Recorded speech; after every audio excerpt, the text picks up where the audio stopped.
Now to an I-team investigation. The U.S. Department of Justice officially started its review today of the Milwaukee Police Department.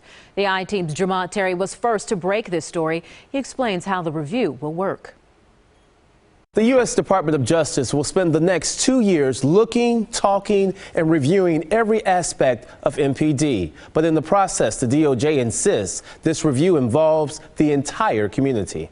In this case, we made a decision that a pattern of practice was not the best response at this time. With the U.S. Attorney, Police Chief, and Mayor by his side, the U.S. DOJ Community-Oriented Policing Services Director, Ronald Davis, outlines what this federal review entails. We will look at thousands of pages of documents, use of force.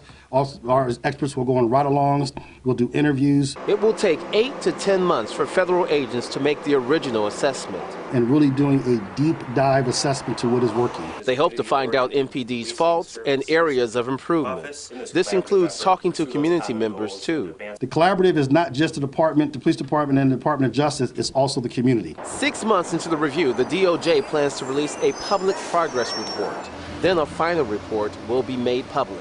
Based on those findings, we will then come up with a series of recommendations that we believe the department should do in partnership with this community to actually improve the deficiencies we noted. We need the Department of Justice to see the issue, find out what it is, and change it without asking permission or without saying, Chief, do you agree? Outside the federal courthouse, some community members and the Coalition for Justice demand that the feds still do a full probe and mandate changes. We need an investigation. We need a patterns and practice investigation. This is the same kind of review, assessment, and pulling back of the layers of an organization as any investigation that we would do in the Department of Justice. Director Davis stresses the DOJ will never close the door. This review does not prevent the feds from returning if changes are not made. Jermont Terry, today's TMJ4.